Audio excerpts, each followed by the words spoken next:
Mesdames et messieurs, bonsoir. Soyez les bienvenus dans cette nouvelle édition du journal en français. Voici les titres de ce soir. Son Excellence le ministre d'État Kun Kim, premier vice-président du Comité national de gestion des catastrophes, s'est rendu dans les provinces de Banti Mentei et de Matambong pour distribuer des dons humanitaires de la Chine à 2400 familles déplacées.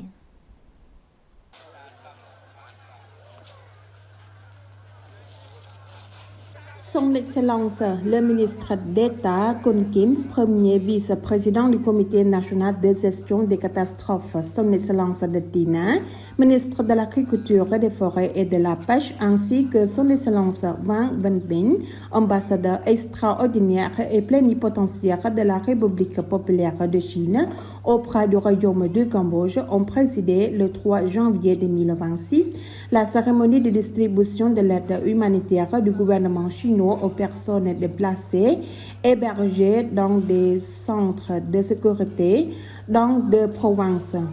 1200 familles dans la province de Banti Mentei et 1200 familles de la province de Banambong. À cette occasion, Son Excellence le ministre d'État Kun Kim a exprimé sa profonde gratitude à la République populaire de Chine par l'intermédiaire de Son Excellence l'ambassadeur Wang Wenbin pour l'envoi de cette aide humanitaire au Cambodge.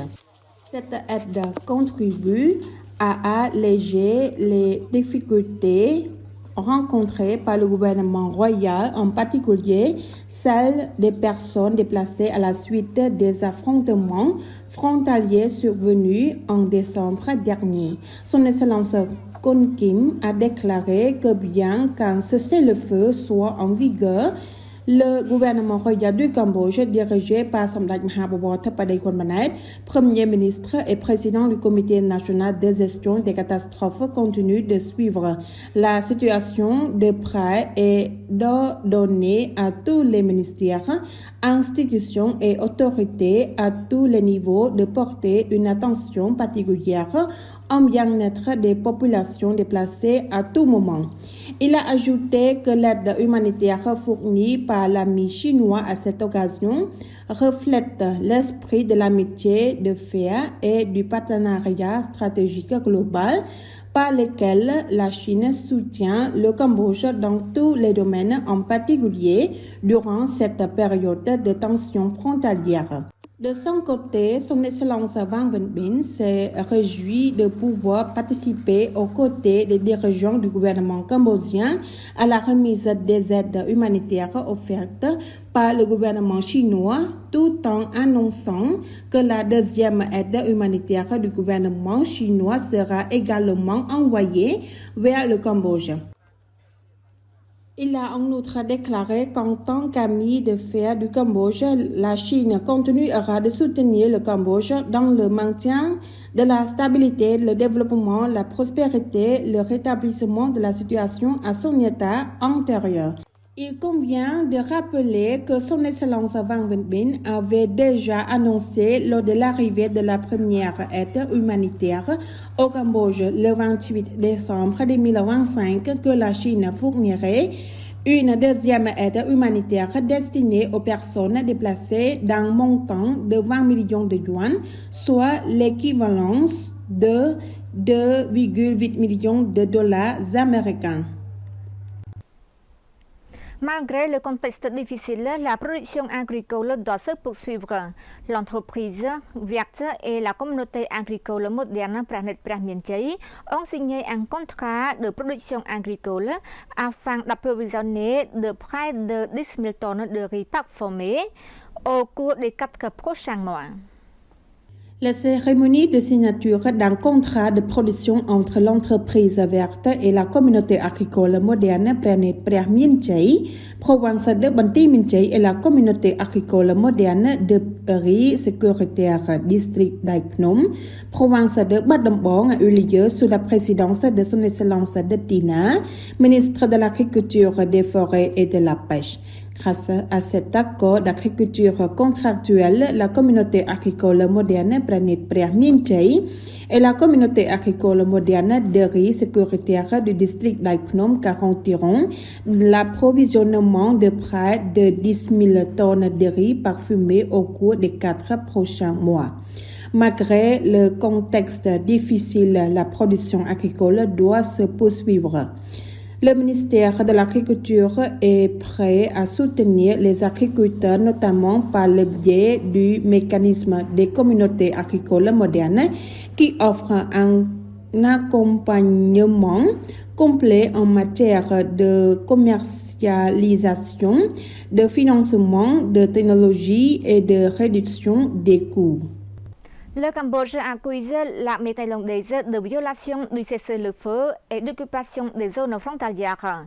Plus de 1000 familles déplacées ne peuvent pas rentrer chez elles car l'armée thaïlandaise a placé des conteneurs et des barbelés pour bloquer la route.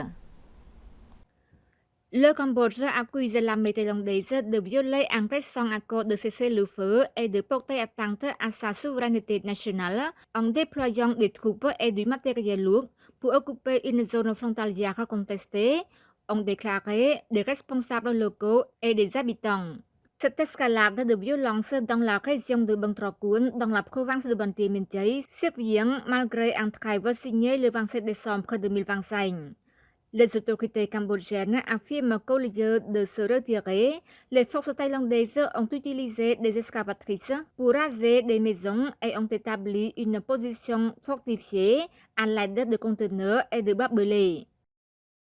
La région de Bang Trakun, qui englobe 4 villages, est illégalement encerclée par des conteneurs militaires thaïlandais et des barbelés sans aucun fondement légal, a déclaré son excellence Umritray, gouverneur de Banteay Minh Chai, soulignant que ces actions ont été menées en violation du droit international et ce même après l'accord de cessez-le-feu conclu entre les deux parties. Selon les données officielles provinciales, la zone contestée couvre 292 hectares de terre revendiqués par le Cambodge. Le conflit a déplacé 1479 familles, soit plus de 6000 personnes, et a entraîné la destruction d'environ 1365 habitations. Le gouvernement royal du Cambodge a publié une déclaration officielle qualifiant les manœuvres militaires thaïlandaises d'opposées aux engagements bilatéraux antérieurs. Le Cambodge a exigé la cessation immédiate des activités militaires hostiles et le respect des principes du droit international afin de garantir la stabilité de la frontière. Face à ces déplacements de population, les autorités provinciales ont mis en place un centre d'accueil temporaire à la pagode de Kondaul, dans la commune de Kokromien. Le gouverneur Umritray a indiqué que l'administration provinciale fournissait nourriture, soins médicaux et sécurité aux personnes fuyant la zone de conflit et a assuré que le gouvernement royal resterait sur place jusqu'à ce qu'une solution permette aux habitants de reconstruire. Selon les autorités locales, plus de 1000 familles déplacées des villages de Preychan et Chokchai dans le district d'Ochreu, province de Banteay Minh Chai, sont hébergées dans des centres de sécurité et ne peuvent pas retourner chez elles car les soldats thaïlandais ont placé des conteneurs et des barbelés pour bloquer la route d'accès au village et certaines parties des deux villages ont été presque entièrement détruites par les récents bombardements et tirs d'artillerie. C'est la fin de notre journal. Merci pour votre fidélité au journal en français. Bonne suite de programme sur TVK et à demain.